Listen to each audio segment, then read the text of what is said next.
The Dallas Cowboys scored 30 points last night, and we couldn't even get two passing touchdowns from Dak. Unbelievable. Williams hit this last night. I think Pickens was one short anyway, though. But what a game. I think there was like 70-something points scored, which is just crazy for that game. But moving on. Here to talk player props for Sunday football. Early slate, late slate, and I even have one for the night game too. So let me find those. I do post them all on Twitter, so if you're not following me, it's just Nolan Klein Bets on Twitter. But here they are. I think we're just going to go one by one. I'll kind of talk about why I picked this player, why I picked this prop for each game, and then we'll kind of go to underdog just to see their stats from recent games, to back that up as well. So we'll get started with the Dolphins Jets, and I believe I had this last week or 2 weeks ago, but Devon Achane over 79.5 rushing yards, not rushing plus receiving, just rushing, is what I'm going to go with in this game. He's done that in 3 straight games. I believe he has 3 straight games. We can go check it out here. 3 straight games of over 120 rushing yards, which is pretty incredible. And he's also facing a pretty poor Jets defense. They rank 25th in the league in rush defense. So that's what I'm going with for Dolphins Jets. All these are the early slate, I believe, and then we'll get into the late window and the Texans Chiefs game, which will be at night. For the Steelers Ravens, I'm going to go with Derrick Henry anytime touchdown. I scored in 3 straight games. I believe one of those games was a double up score. I think he had 2 or 3. And their offense has really struggled recently, through the air at least. I believe Lamar. Yeah, so if you're looking just at past games here, against Cincinnati last week, had 246 yards, but no touchdowns. No touchdowns passing in 3 straight games. And he also hasn't been running either. He's got fewer than 27 rushing yards in 3 straight games, which is uncharacteristic, but I think just because of that injury he had, we'll go with the Derrick Henry anytime touchdown. Should be a lot of scoring in the game. Pittsburgh's defense is not as good as it usually is in previous years. So not saying it's a lock, but he's got one in the past 3 especially against Cleveland. That it was a tough matchup there. Jets, Cincinnati were a little bit easier of matchups, but still has a rushing touchdown in each of those games as well. Saints Buccaneers. I'm going to go with Bucky Irving anytime touchdown. I feel pretty confident in this. He had one last week after coming back from injury, and he only played 52% of the snaps. Should take a larger role this week in the offense, and they are playing an average Saints rushing defense.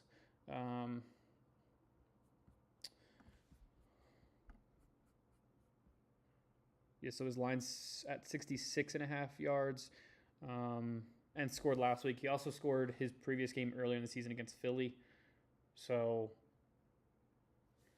should have good chance of getting in the end zone.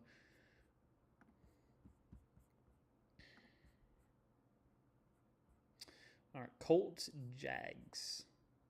Trevor Lawrence over 223.5 passing yards. Some of these props might move like in our favor or the opposite way, so I guess just watch out for that. They could move around a little bit,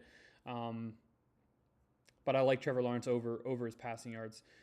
Colts are allowing 246 yards on average per game. Lawrence also went over this number recently as well.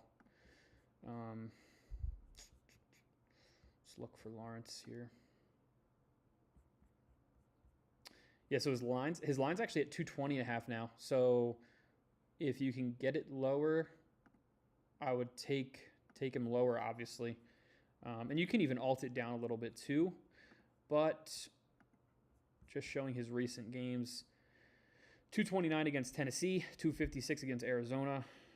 I think that Arizona game might have been an overtime game, but I still like him to pass a lot against the Colts. I think the Colts should score a bunch.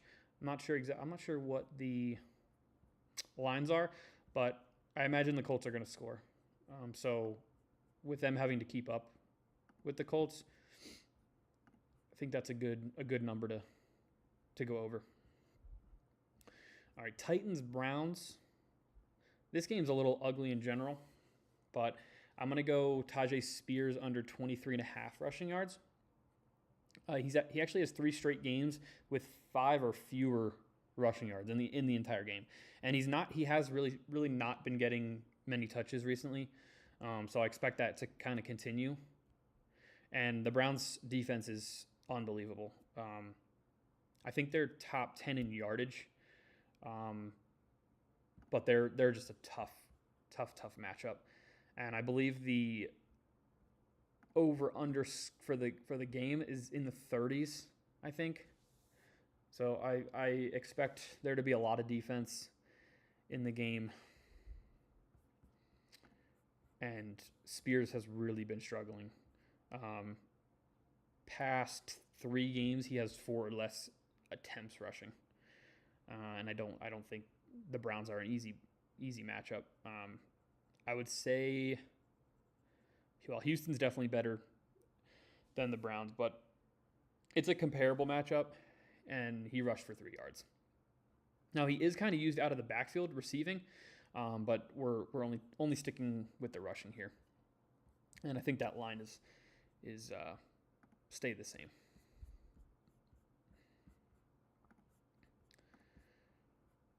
All right, moving on to the Commanders-Vikings game. I believe we're still in the early window. I'm going to go with Jaden Daniels under 217.5 passing yards. He's honestly really struggled to clear this whole entire season over 200. I feel like the over 200 mark is not a problem, but he can't seem to kind of get over that hump. Past 3 games he started, he's been under this total. The Vikings defense, at least their pass defense, also is really, really good. Fifth in passing yards given up, 178 on average, which is really good. One of the best pass defenses in the league. And I'm not sure that the Vikings will be able to control the ball either, but I don't know. This could be just a defensive game here. If we look at his past couple games here, so against Chicago, Dallas, and Seattle, he's been under 200. Dallas is a really good matchup. Seattle and Chicago are a little tougher, but he still was way under that total. Barely got over against the Chargers, but I don't even think he's faced a defense like the Vikings this year, so I expect that to go under there.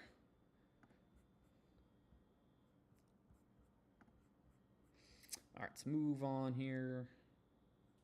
All right, Seahawks, Falcons. Let's see, are we in? All right, we're still in the early slate here. I believe it's Zach Charbonnet over 35.5. So the reason for this play is, so Kenneth Walker is their RB1, but if you look at his attempts, I mean they've been kind of splitting work. He probably averages here 12 to 13 attempts per game. Charbonnet is around the same. It's kind of hit or miss. He had 14 attempts rushing against Minnesota, ran for 52 yards. But he's basically at or above 35 in the past 4 games, and 2 tough matchups in Minnesota and the Rams. So I expect him to get a fair share of the work.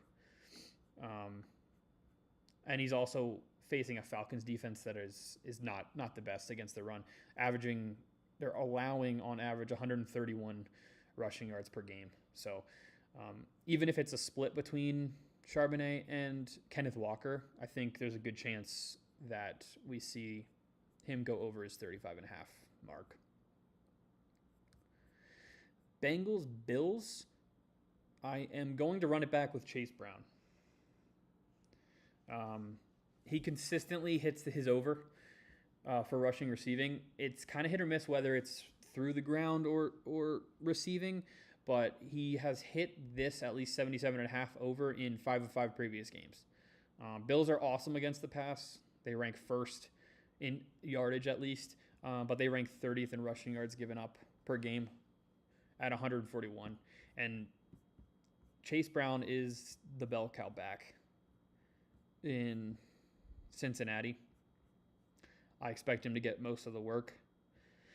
I'll be really interested to see how this game goes. I think there's a pretty high point total again in this game, but I don't know. It should be a real fun game. Cincinnati's in it, Buffalo's still in it, so I think it should be exciting here. All right, this moved down 1, so from yesterday when I made these. But if you look here, I mean, just rushing yards alone in his past 3 games, he's at 78, 107, 99 against Baltimore, New England, Pittsburgh. And then, I mean, he's getting 7, 6, 8 receptions here in these 3 games that I'm pointing out against Baltimore, Pittsburgh, and Chicago. And he kind of does it all. Hasn't really been scoring, but he has really been racking up the yards. So it's going to be over 76.5 if you can get it. I like that. I like that play a lot.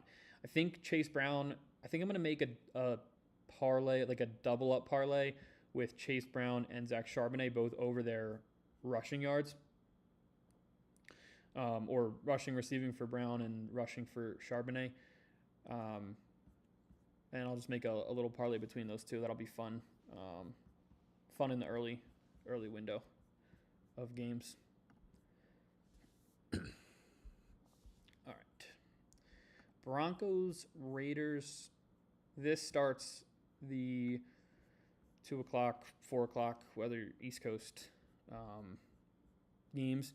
And we're going to go, unfortunately, I don't love doing this, but we're going to go Geno Smith over half an interception. So for him to throw an interception.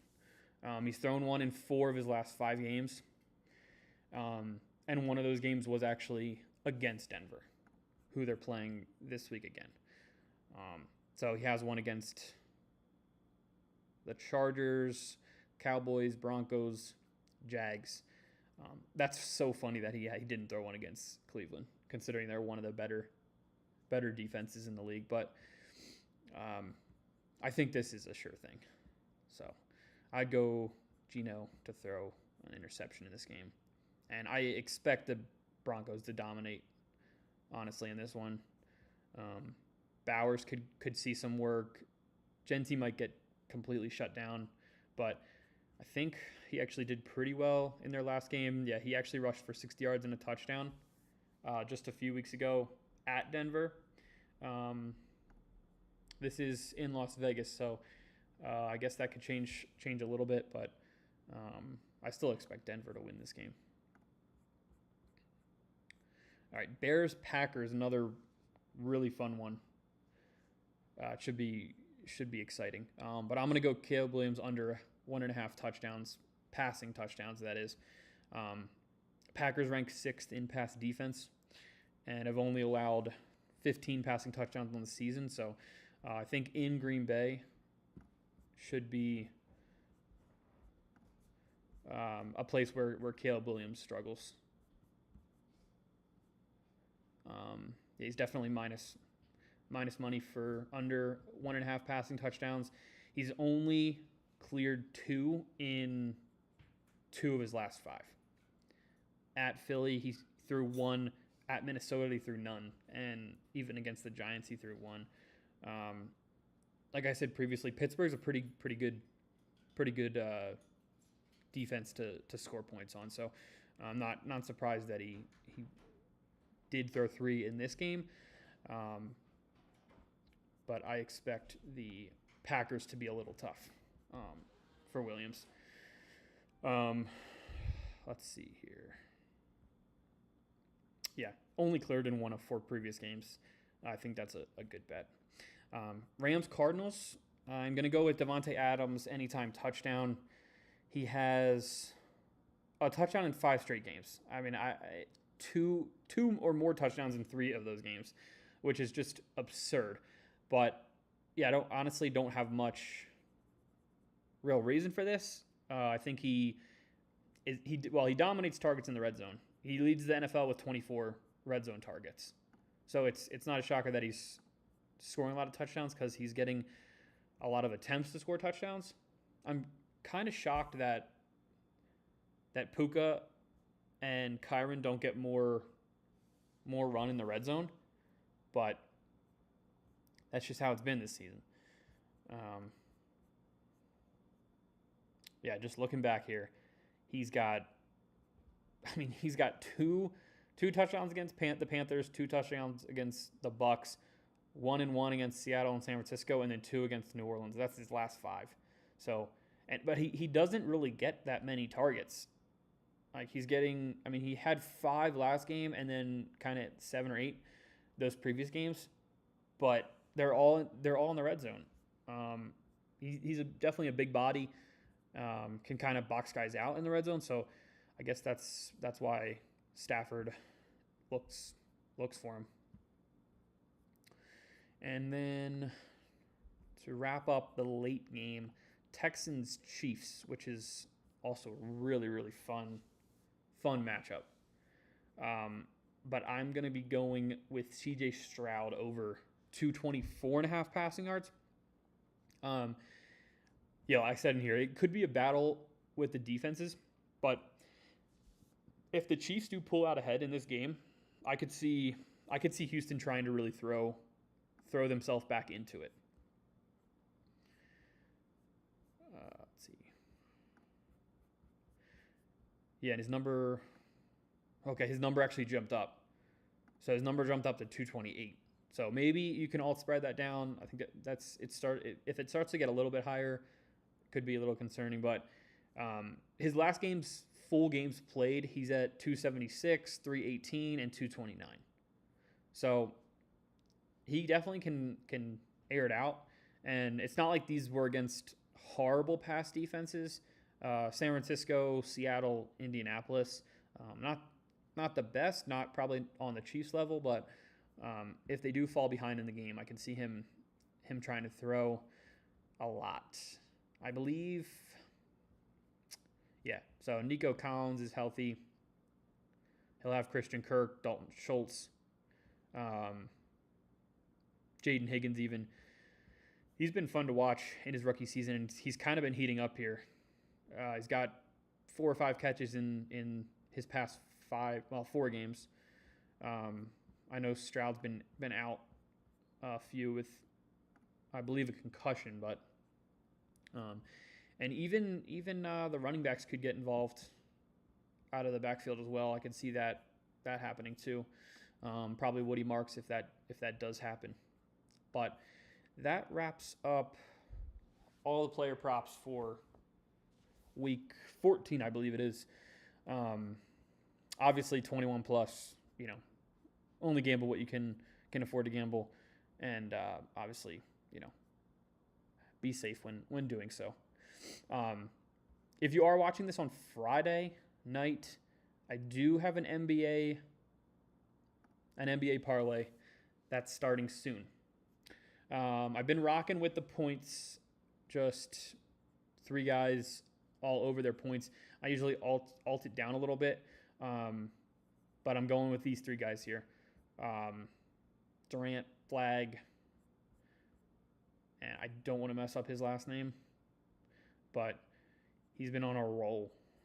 I believe, where is it? Yeah, so just to kind of back it up here, for Portland, he's been consistently scoring 25. He's got 25 plus in his last 4 games. Durant was hurt but came back from injury, and I believe has been scoring like 20 plus. And then Cooper Flag has definitely been improving. Last 3 games, he's over 20 in all 3. So he's definitely been improving there. If you are, well, no matter when you're seeing this, if you got the $10 bonus entry, it's literally, I think I used it already, but it's literally free. You can apply it to anything. You can apply it to this parlay on Underdog. You can apply it to any of the football picks that I will be putting out on Saturday or Sunday. But I'll have a bunch. I'll have a bunch with all the player props, probably a touchdown parlay. I'll probably have that double up that I mentioned earlier with Charbonnet and Chase Brown. And then we'll definitely get a same game parlay for the Texans Chiefs. I know those 3 will definitely do. But for now, I believe that's it. Thanks for tuning in. Make sure to hit the like button, share, repost if you're on Twitter. I'm just Nolan Klein Bets on Twitter, YouTube, and Instagram as well. So be sure to check all that out.